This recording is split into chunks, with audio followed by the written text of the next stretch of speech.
The morning sun barely touched the horizon when Maya Jackson pushed through the heavy glass doors of St. Catherine's Hospital cafeteria. Her black sneakers squeaked against the polished floor as she tied her apron around her waist. At 42 years old, she had worked as a waitress in this hospital for nearly 15 years, and she knew every corner of the building like the back of her hand. Maya was not just any waitress. She had grown up in the rougher parts of the city, raised by a grandmother who taught her to notice things others missed. Her grandmother always said that survival meant paying attention to the small details. Maya carried this lesson with her everywhere, especially at work. The cafeteria started filling up around 7 in the morning. Doctors in white coats grabbed quick coffees before their rounds. Nurses chatted in hushed voices about their overnight shifts. Families of patients sat at corner tables, their faces heavy with worry. Maya moved between them all, refilling cups and clearing plates, always watching, always listening. That Tuesday started like any other day. Maya was wiping down a table near the window when she noticed a group of well-dressed people entering the cafeteria. Security guards flanked them on both sides. In the center walked a tall man in an expensive suit, his silver hair perfectly styled. His face looked tired and stressed. Next to him was a woman wearing designer clothes and dark sunglasses, even though they were indoors. Between them walked a young boy no more than 9 years old, thin as a rail and pale as fresh snow. Maya recognized wealth when she saw it. The hospital often received important patients, but this family had an air of extreme privilege. The way staff members suddenly stood straighter and spoke more carefully told Maya that these were not ordinary visitors. She later learned from whispered conversations that the man was Richard Thornton, a billionaire who owned half the real estate in the city. The family sat at a table in the corner, away from other people. Maya approached them with her notepad, her professional smile in place. She took their orders: chicken soup and crackers for the boy, black coffee for the father, and herbal tea for the mother.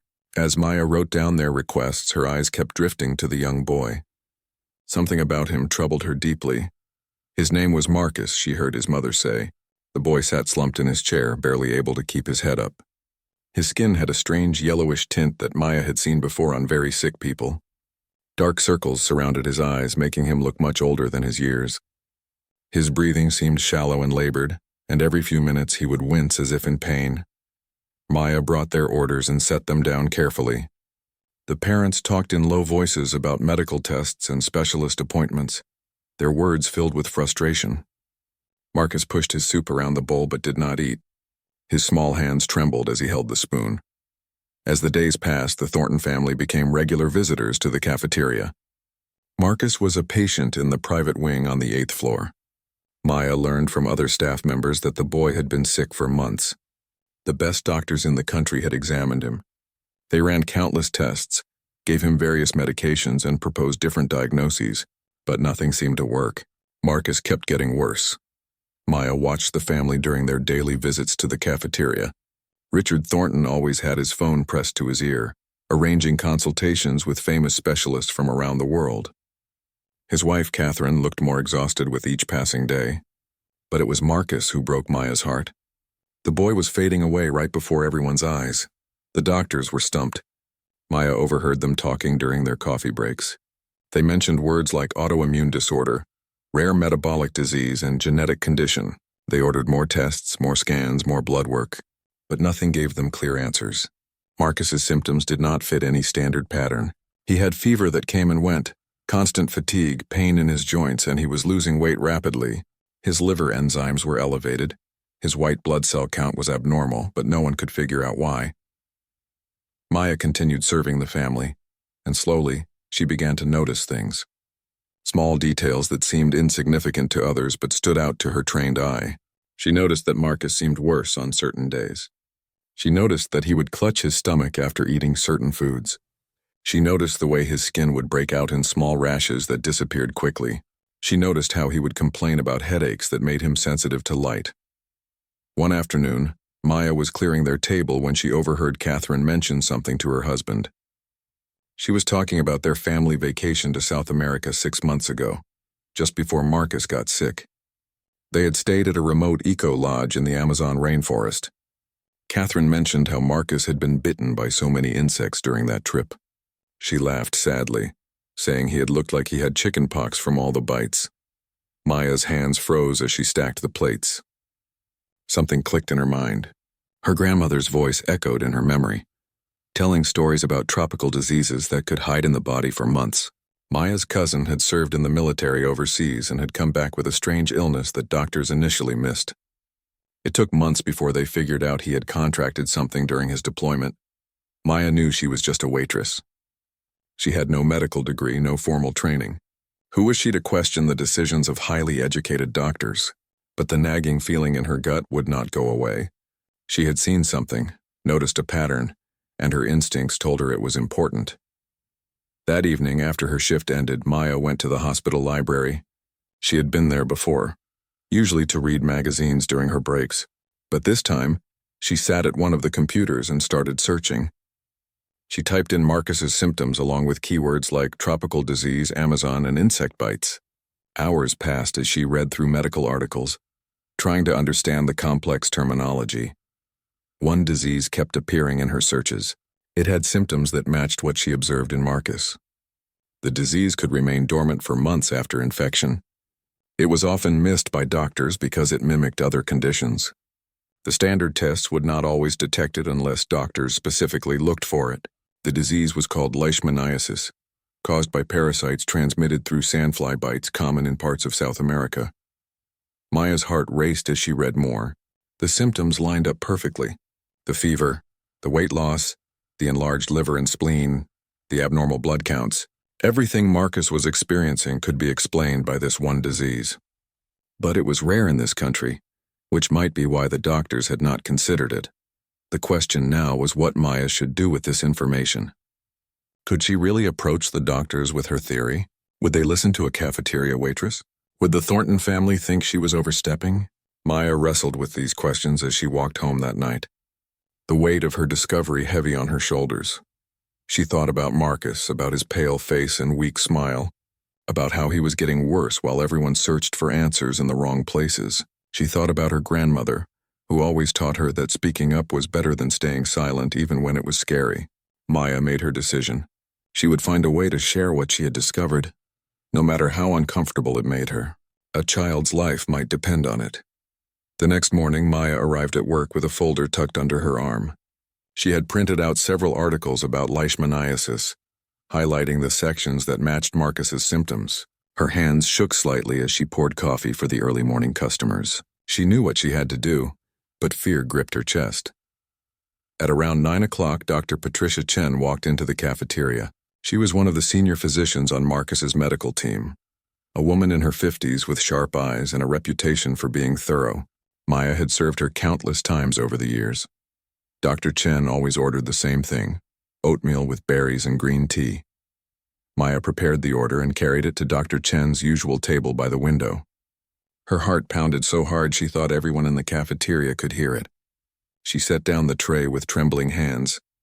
"Dr. Chen, I'm sorry to bother you," Maya began, her voice barely above a whisper. The doctor looked up from her tablet, surprise crossing her face. Staff members rarely interrupted doctors during their breaks. "Yes, what is it?" Dr. Chen asked, not unkindly, but with the tired impatience of someone dealing with a critically ill patient. Maya swallowed hard. "It's about the Thornton boy, Marcus.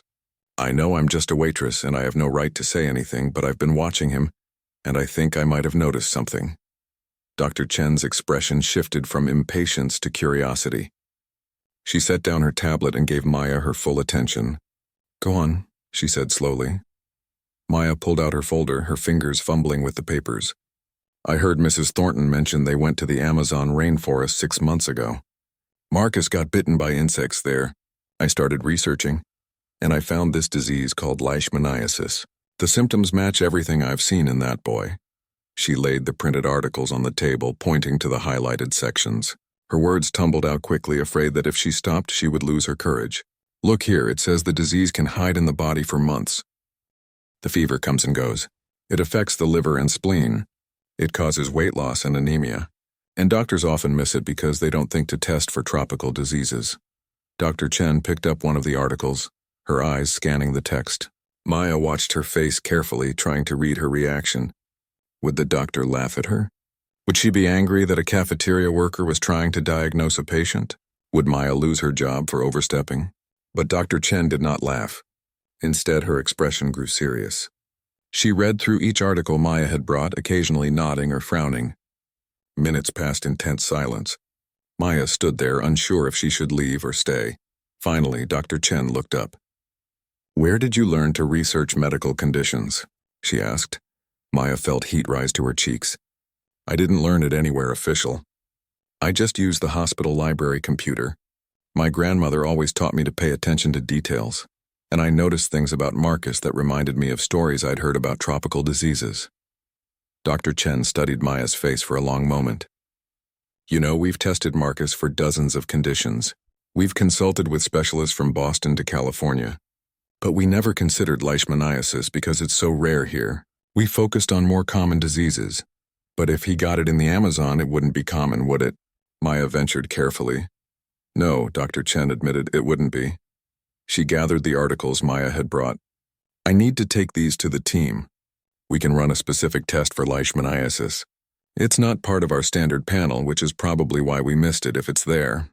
Maya felt a surge of hope. "So you'll test for it?" "I'll present it to the team this afternoon," Dr. Chen said. "I can't promise anything, but your observation is worth investigating. Thank you for bringing this to my attention." Maya returned to her work with shaking legs. She could barely focus on her tasks. What if she was wrong? What if she had wasted the doctor's time? What if they tested for leishmaniasis and it came back negative? She would look foolish, and worse, Marcus would still be sick with no answers. The day dragged on painfully slow. Maya watched the clock, wondering what was happening upstairs in the private wing. Were they discussing her theory? Were they ordering the test? Or had they dismissed it entirely? That evening, as Maya was preparing to leave, one of the nurses from the 8th floor came into the cafeteria. Her name was Jennifer, and she often chatted with Maya during her breaks. Jennifer looked excited as she approached. "Maya, did you really suggest that the Thornton boy might have leishmaniasis?" Jennifer asked in a hushed voice. Maya nodded nervously. "I mentioned it to Dr. Chen. Was that wrong?" Jennifer's eyes were wide. "Wrong? They're running the test right now. The whole medical team is buzzing about it. Dr. Chen presented your theory at the meeting, and they all realized that no one had thought to test for tropical diseases because they were so focused on finding a rare genetic disorder or autoimmune disease." Maya's heart leaped. "They're really testing for it?" "Yes, and Dr. Chen gave you credit. She told everyone that you were the one who connected the dots about the Amazon trip and the symptoms. Some of the doctors were embarrassed that they missed it, but Dr. Chen said that sometimes fresh eyes see what experienced ones overlook." Maya did not know what to say. She felt overwhelmed by a mixture of hope and fear. "When will they know the results?" "The test takes a few days," Jennifer explained. "But there's already a lot of hope."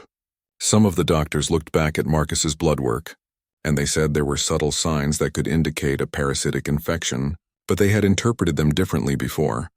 That night, Maya barely slept. She tossed and turned, praying that she was right, that the test would come back positive, that Marcus could finally get the treatment he needed. But she also feared being wrong, of getting everyone's hopes up only to have them crushed. The next 2 days were torture. Maya went through the motions at work, serving customers and cleaning tables, but her mind was constantly on the 8th floor. She saw the Thornton family come through the cafeteria, their faces still etched with worry. Marcus looked even worse than before, his small body seeming to shrink into itself. On the 3rd day, Maya was refilling the coffee station when she saw Dr. Chen enter the cafeteria with a smile on her face. The doctor walked straight to Maya, and for a moment Maya's heart stopped. "It's positive," Dr. Chen said simply. "Marcus has visceral leishmaniasis." "You were right," Maya's legs nearly gave out. She gripped the edge of the counter to steady herself. "He has it? You're sure?" "We're sure. The test came back positive. We've already started him on treatment. It's a medication called liposomal amphotericin B, followed by miltefosine. The treatment takes several weeks, but the prognosis is excellent. We caught it in time before it caused permanent damage to his organs." Tears sprang to Maya's eyes. "He's going to be okay?" "Because of you, yes, he's going to be okay," Dr. Chen said, her voice warm. "Maya, you saved that boy's life. If we hadn't started treatment soon, the disease could have been fatal. You saw what a team of experienced doctors missed." Maya wiped her eyes with the back of her hand. "I just noticed things." "That's all?" "That's not all," Dr. Chen corrected gently. "You paid attention. You cared enough to research. You had the courage to speak up even though you were scared. Those are not small things. Word spread quickly through the hospital. Nurses and other staff members stopped by to congratulate Maya. Some doctors nodded at her respectfully as they passed through the cafeteria. Maya felt embarrassed by all the attention, but deep down, she felt proud. She had trusted her instincts and made a difference. A week after the diagnosis, Maya was clearing tables during the afternoon lull when she noticed Richard Thornton standing near the cafeteria entrance. He was alone without his usual entourage of security guards and assistants. He looked around the room until his eyes landed on Maya. Then he walked directly toward her. Maya's heart raced. She had never spoken directly to the billionaire before. She wiped her hands on her apron nervously as he approached. "Are you Maya Jackson?" Richard asked, his voice much softer than she had expected. "Yes, sir," Maya replied, her mouth suddenly dry. Richard extended his hand. Maya looked at it for a moment, surprised, before shaking it. His grip was firm and warm. "I need to thank you," Richard said, and Maya noticed his eyes were red-rimmed as if he had been crying. "Dr. Chen told me what you did. You saved my son's life." Maya felt her face grow hot. "I just noticed some things, Mr. Thornton. The doctors did all the real work." "No," Richard said firmly, shaking his head. "Don't diminish what you did. We hired the best doctors money could buy. We flew in specialists from around the world. We spent hundreds of thousands of dollars on tests and consultations, and none of them saw what you saw." He pulled out a chair and sat down, gesturing for Maya to sit as well. She hesitated, glancing around the cafeteria. Sitting with a customer, especially someone like Richard Thornton, felt strange, but he waited patiently until she sat across from him. "My son is 9 years old," Richard continued, his voice thick with emotion. "For 6 months I watched him deteriorate. Every morning I woke up wondering if he would still be alive. Every night I prayed for an answer. The doctors kept telling us they were doing everything possible, but Marcus kept getting worse. I felt helpless, and I've never been helpless in my life. I can buy almost anything in this world, but I couldn't buy my son's health." Maya listened, seeing the pain in this powerful man's face. Wealth had not protected him from fear and suffering. Money had not saved his child. A simple observation from a waitress had done what millions of dollars could not. "Marcus started treatment 4 days ago," Richard said, and now a smile broke through his tears. "He's already improving. His fever is down. He's eating again. This morning he laughed at something on television. I hadn't heard him laugh in months." Maya felt tears welling in her own eyes. "I'm so happy to hear that." "I want to do something for you," Richard said. "What can I give you? A new car, a house? College tuition for your children? Name it and it's yours." Maya was taken aback. She shook her head quickly. "Mr. Thornton, I don't want anything. I didn't do it for a reward. I did it because a child was suffering." Richard stared at her in disbelief. "You don't want anything? Nothing at all?" "Nothing," Maya confirmed. "I'm just glad Marcus is getting better. That's enough for me." Richard sat back in his chair, studying her face as if seeing her for the first time. "You're a remarkable person, Maya Jackson. Most people would have ignored what they saw. They would have thought it wasn't their place to say anything, or they would have kept quiet out of fear. But you spoke up." "My grandmother raised me to help people when I could," Maya said simply. "She always said that if you see something wrong and you stay silent, you're part of the problem." "Your grandmother sounds like a wise woman," Richard said. "She was," Maya replied with a sad smile. "She passed away 3 years ago, but I still hear her voice in my head guiding me." They sat in comfortable silence for a moment. Then Richard spoke again. "Even if you don't want money or gifts, I hope you'll allow me to do one thing. I'm hosting a charity gala next month for the hospital. I want you to be my guest of honor. I want to tell your story if you'll let me. I want people to know that heroes come in all forms from all places." Maya felt uncomfortable with the idea. "I'm not a hero, Mr. Thornton. I'm just a waitress." "You're not just anything," Richard said firmly. "And that's exactly the point I want to make. You don't need fancy degrees or important titles to make a difference. You need to care and to be brave enough to act. Please let me honor you properly." Maya thought about it. She was a private person, not someone who enjoyed attention or spotlights, but if her story could inspire others to speak up, to trust their instincts, maybe it was worth the discomfort. "Okay," she agreed quietly. "I'll come to your gala." Richard's face lit up. "Thank you. And please bring your family. I want to meet the people who raised such an exceptional person." After Richard left, Maya returned to work, but her mind was spinning. Her life had taken such an unexpected turn. Just a week ago, she was invisible, another hospital employee that people barely noticed. Now the richest man in the city was calling her a hero. That evening, Maya called her daughter Keisha, who was studying nursing at the state university. Maya had raised Keisha alone after Keisha's father left when she was a baby. Money had always been tight, but Maya had worked 2 jobs to give her daughter opportunities she never had. "Mom, that's incredible," Keisha exclaimed when Maya told her the story. "I can't believe you diagnosed a patient. Do you know how amazing that is?" "I didn't diagnose him," Maya corrected. "I just suggested something the doctors hadn't considered." "That's the same thing," Keisha insisted. "Mom, you're the reason I want to be a nurse. You've always noticed things about people, always known when something was wrong. Remember when I was little and had that weird stomach pain? You took me to the emergency room even though the school nurse said I was fine. Turned out my appendix was about to burst," Maya remembered. She had ignored the school nurse's dismissal because her instincts told her something was seriously wrong with her daughter. That same instinct had kicked in when she observed Marcus. "I'm proud of you, Mom," Keisha said, her voice emotional. "Not just for this, but for everything. You've worked so hard your whole life and you've never complained. You deserve recognition." After hanging up, Maya sat in her small apartment looking around at her modest possessions. She had never wanted fame or fortune. She had always been content with simple things: a roof over her head, food on the table, and her daughter's happiness. But now something inside her felt different. She felt seen in a way she had never been before. The following days brought more changes. The hospital administration called Maya to a meeting. She walked into the conference room nervously, wondering if she was in trouble. Instead, she found the hospital director, several department heads, and Dr. Chen waiting for her. "Ms. Jackson, please sit," the director said warmly. He was a distinguished man in his 60s with kind eyes. "We've asked you here to discuss your future at St. Catherine's Hospital." Maya sat down, confused. "My future? Your actions have prompted us to reconsider how we utilize all our staff members," the director explained. "You demonstrated exceptional observational skills and critical thinking. We believe these skills could be valuable in other capacities." Dr. Chen spoke up. "Maya, have you ever considered pursuing formal medical training? You clearly have natural talent for patient observation." Maya was stunned. "I'm 42 years old.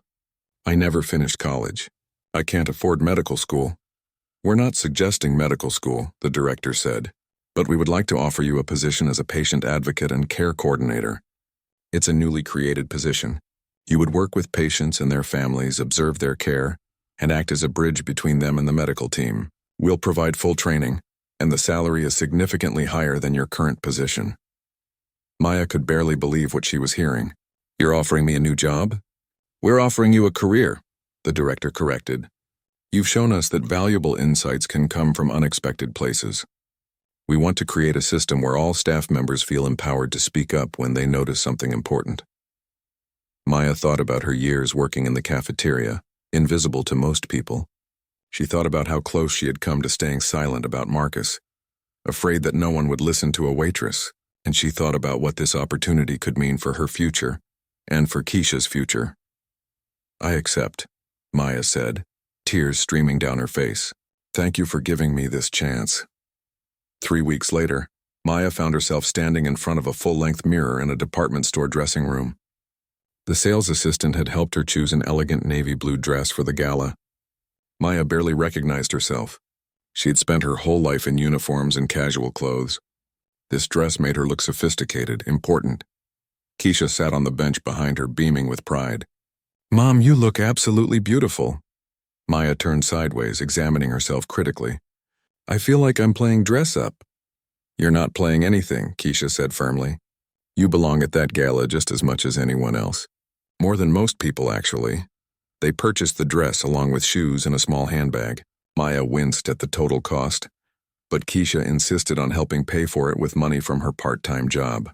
"This is a once-in-a-lifetime event, Mom. You need to look perfect." The night of the gala arrived faster than Maya expected. A car sent by Richard Thornton picked up Maya and Keisha from their apartment. Maya felt like Cinderella as they drove through the city streets toward the grand hotel where the event was being held. The ballroom took Maya's breath away. Crystal chandeliers hung from the ceiling, casting sparkling light across the room. Round tables covered in white linens filled the space, each decorated with elaborate flower arrangements. Women in designer gowns and men in expensive tuxedos mingled with champagne glasses in their hands. A string quartet played classical music in the corner. Maya felt completely out of place. She clutched Keisha's hand as they entered, fighting the urge to turn around and leave. But then she saw Richard Thornton walking toward them with a huge smile on his face. Next to him was Marcus, looking healthy and vibrant in a small tuxedo. The transformation in the boy was remarkable. His cheeks had color, his eyes were bright, and he walked with energy that had been absent just weeks ago. "Maya, Keisha, I'm so glad you could make it," Richard said warmly. He gestured to Marcus. "Son, this is the woman I told you about." Marcus stepped forward and looked up at Maya with wide eyes. Then, without warning, he wrapped his arms around her waist in a tight hug. Maya froze for a moment, surprised, before returning the embrace. "Thank you for saving my life," Marcus said, his voice muffled against her dress. Maya knelt down to his level, her eyes filling with tears. "You're welcome, sweetheart. I'm so happy to see you looking so much better." "I feel great," Marcus said enthusiastically. "The doctor said I'll be completely better in a few more weeks. Then I can go back to school and play soccer again." Richard placed a hand on his son's shoulder, his own eyes glistening. "Marcus talks about you all the time. He calls you his guardian angel." Maya laughed through her tears. "I'm no angel. I'm just someone who paid attention." Catherine Thornton joined them, looking radiant in a silver gown. She took Maya's hands in hers. "I haven't had the chance to thank you personally. You gave me my son back. There are no words adequate enough to express my gratitude. Seeing Marcus healthy is all the thanks I need," Maya said sincerely. Richard guided them to a table near the front of the room. Throughout dinner, people kept approaching Maya to introduce themselves and express their admiration. Doctors, nurses, hospital board members, and wealthy donors all wanted to shake her hand. Maya felt overwhelmed by the attention but tried to be gracious to everyone. After dessert was served, Richard took the stage. The room fell silent as he tapped the microphone. "Good evening, everyone. Thank you for joining us tonight for this very special event. As many of you know, we're here to raise funds for St. Catherine's Hospital, an institution that provides incredible care to our community. But tonight is also about recognizing someone truly extraordinary." Richard paused, his voice becoming emotional. "6 months ago, my world was falling apart. My 9-year-old son was dying, and despite the best medical care money could buy, no one could figure out why. I felt helpless in a way I had never experienced. I would have given everything I owned to save Marcus, but money couldn't solve this problem." The room was completely silent now, everyone hanging on Richard's words. Then, a cafeteria waitress named Maya Jackson noticed something that a team of highly trained specialists had missed. She paid attention. She researched, and she had the courage to speak up even though she had every reason to stay silent. "Because of Maya, my son was properly diagnosed and treated. Because of Maya, Marcus is alive and healthy today." Richard gestured toward Maya's table. "Maya, would you please join me on stage?" Maya's heart pounded as she stood up. Her legs felt weak as she walked to the stage, very aware of hundreds of eyes watching her. Richard took her hand and helped her up the steps. "Maya never asked for anything in return," Richard continued. "She didn't do this for recognition or reward. She did it because she saw a child suffering and she cared enough to help. In a world where people often look the other way, where fear keeps us silent, Maya showed us what courage and compassion look like." He turned to face Maya directly. "You've already accepted a new position at the hospital, one that I know you'll excel at. But I wanted to do something more, something that honors not just you but the values you represent." Richard pulled out an envelope from his jacket pocket. "I'm establishing the Maya Jackson Patient Advocacy Fund with an initial donation of $5 million. This fund will support programs that empower all hospital staff to speak up when they observe something important about patient care.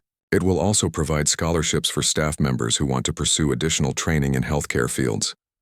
Maya gasped, covering her mouth with her hands. The room erupted in applause. "Additionally," Richard continued, "I'm creating a scholarship in your name at the State University. It will provide full tuition for students from underserved communities who want to pursue careers in nursing or medicine. Students like your daughter, Keisha." Keisha stood up at the table, tears streaming down her face. Maya looked at her daughter and then at Marcus, who was clapping enthusiastically. "You taught us all an important lesson. Richard said, his voice thick with emotion. You taught us that wisdom doesn't require a diploma, that heroism doesn't need a cape, that sometimes the most important person in the room is the one everyone overlooks. You reminded us to value every person, every perspective, every voice. Maya could barely see through her tears. She had spent her whole life being invisible, being dismissed, being treated as less than. And now, in this moment, she was being celebrated, not despite who she was, but because of who she was. Richard handed her the microphone. Maya stared at it for a moment, terrified. She had never spoken to a large crowd before, but she thought about her grandmother, about all the women who had worked hard their whole lives without recognition, and she found her voice. I don't know what to say, Maya began, her voice shaking. I'm not used to being in front of people like this. My whole life I've been someone people don't really see, the woman who brings your coffee, cleans your table, and fades into the background. She took a deep breath, finding strength. But here's what I've learned. Every single person matters. Every observation, every instinct, every moment of caring counts. I didn't save Marcus because I'm special. I saved him because I paid attention and because I believed that what I saw was important enough to share. Maya looked out at the crowd. All of you have opportunities every day to make a difference. You see things at work, in your communities, in your families. Don't stay silent because you think your voice doesn't matter. Don't hold back because you're afraid of being wrong. Speak up. Share what you see. Trust yourself. She turned to Richard and Catherine. Thank you for listening to me, for trusting me, and for this incredible honor. But mostly, thank you for showing me that one person really can change everything. The room exploded in applause. People stood, giving Maya a standing ovation that seemed to last forever. Maya looked at Keisha, who was sobbing with pride. She looked at Marcus, whose life she had saved. And she looked at all the faces in the crowd, seeing respect and admiration where she had once only seen indifference. That night, Maya realized that her life had changed forever. Not just because of the recognition or the fund in her name, but because she had proven to herself that her voice mattered, that her observations had value, that she was not invisible after all. 6 months had passed since the gala, and Maya's life had transformed in ways she never imagined possible. She walked through the halls of St. Catherine's Hospital, wearing professional clothes instead of a cafeteria uniform. Her new badge identified her as patient advocate and care coordinator. People nodded respectfully as she passed. Doctors consulted with her about patient observations. Nurses sought her advice on family communication issues. Maya's office was small but comfortable, with a window overlooking the hospital garden. She had photos on her desk, one of Keisha in her nursing uniform, having just graduated at the top of her class thanks to the scholarship Richard had established, and another of Marcus, now healthy and thriving, playing soccer just as he had dreamed. The Maya Jackson Patient Advocacy Fund had already made significant changes at the hospital. Every staff member, from janitors to security guards, now received training on patient observation and how to report concerns. The hospital had established a system where anyone could submit observations about patient care without fear of being dismissed or ignored. Already, this new approach had led to earlier detection of several serious conditions. Maya's typical day now involved visiting patients, talking with families, observing care delivery, and serving as a liaison between patients and medical teams. She had a natural gift for making people feel heard and comfortable. Her lack of formal medical training actually helped in some ways because patients and families found her approachable and easy to talk to. On this particular morning, Maya was reviewing notes about a new patient when her phone rang. It was Richard Thornton. Maya, I hope I'm not interrupting, Richard said warmly. They had become friends over the past months, an unlikely friendship between a billionaire and a former waitress. Not at all. How's Marcus doing? Wonderful. He's fully recovered, back in school and driving his teachers crazy with energy. Richard laughed. Actually, I'm calling because Catherine and I would like to invite you to dinner tonight. There's something we'd like to discuss with you. Maya agreed, curious about what they wanted to talk about. That evening, she arrived at the Thornton mansion, still awestruck by its grandeur even though she had visited several times. A butler led her to a private dining room where Richard, Catherine, and Marcus waited. Marcus ran to hug her, as he always did. Their bond had remained strong, and Maya had become like family to the Thorntons. Over dinner, they chatted about Marcus's latest soccer game and Keisha's progress in her nursing program. Finally, over dessert, Richard got to the purpose of the evening. Maya, you've probably heard that Catherine and I have been involved in education reform initiatives. Maya nodded. She had read about their foundation's work in providing resources to underfunded schools. We want to expand that work, Catherine explained. We're creating a national program called Voices That Matter. It will train people from all backgrounds to trust their observations and speak up when they see problems in healthcare, education, and community services. We want to combat the culture that silences people based on their job title or socioeconomic status. That sounds amazing, Maya said, wondering why they were telling her this. Richard leaned forward. We want you to lead this program, Maya. We want your face and your story to be at the center of this initiative. You would travel the country, speak at conferences, train people in observation and advocacy skills, and help us build a movement. Maya was stunned. Me? Lead a national program? Richard, I'm not qualified for something like that. You're the most qualified person we know, Catherine insisted. Your story resonates with people because you represent millions of workers who feel invisible and voiceless. You can inspire them to trust themselves and speak up. But I love my work at the hospital, Maya said. I'm just getting started in this new position. You could do both, Richard suggested. The hospital has already agreed to give you flexibility. You could work part-time at St. Catherine's and part-time with our foundation. We'd provide full salary and benefits for both roles. Maya sat back, overwhelmed. A year ago, she had been invisible, serving coffee and clearing tables. Now people wanted her to lead a national initiative. It felt surreal. Can I think about it? Maya asked. Of course, Richard said. Take all the time you need.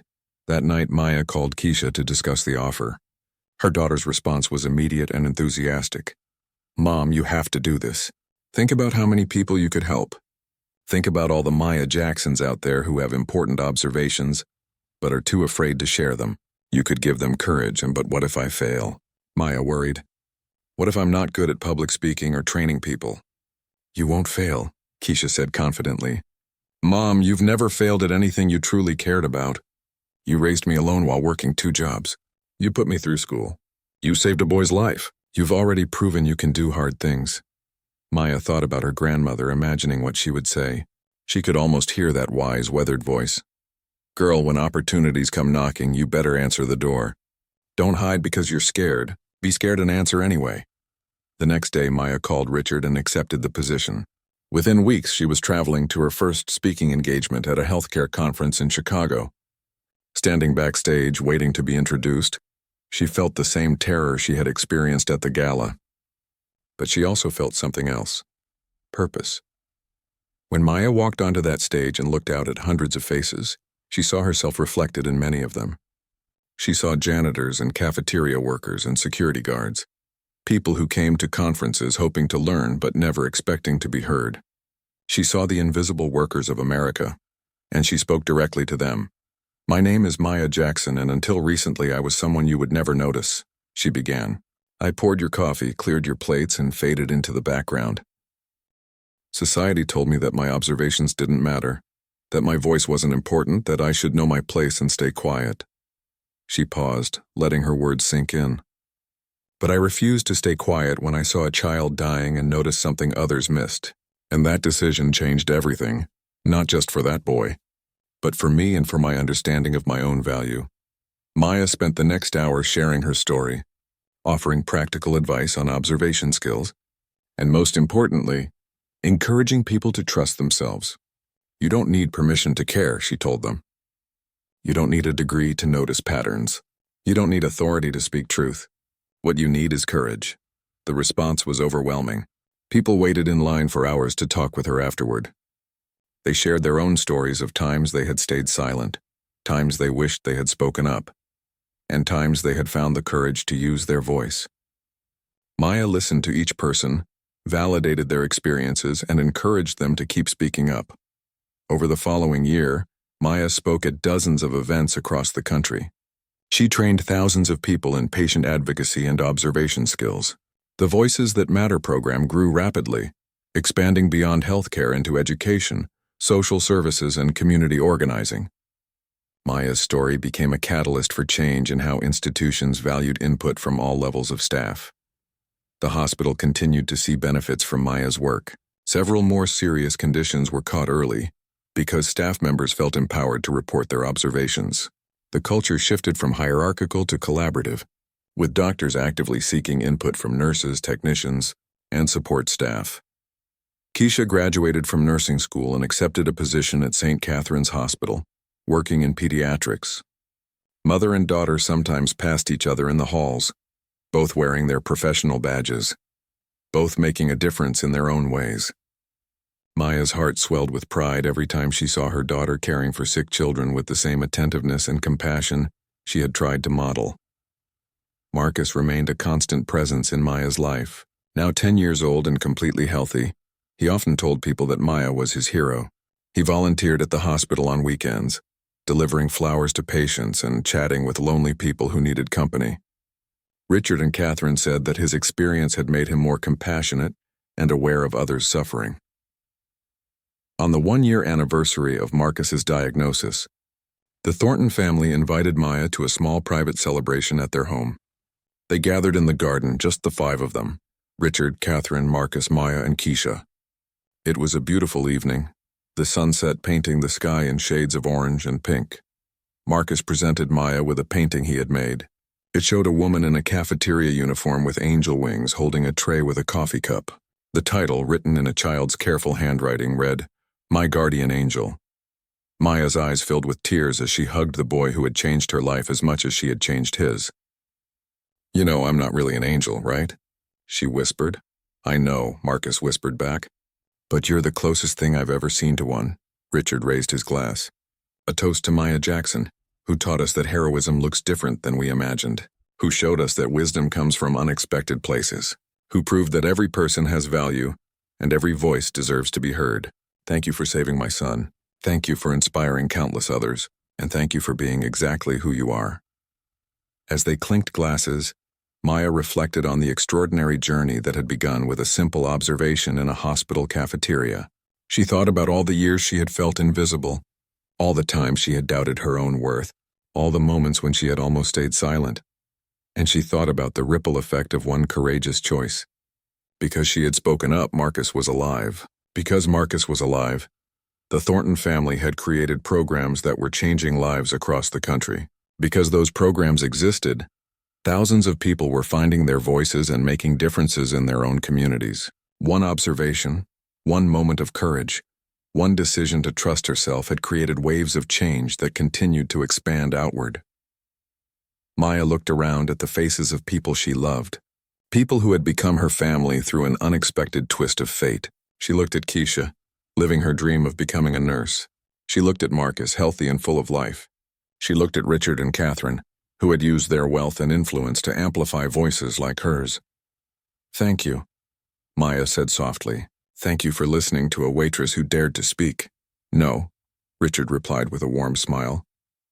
"Thank you for being a human being who dared to care." As the evening faded into night and stars began to appear in the darkening sky, Maya Jackson knew with absolute certainty that she had found her purpose. She was no longer invisible. She had never been invisible, really. She had just needed the courage to step into the light and claim her place in the world. And in doing so, she had illuminated the path for countless others to do the same.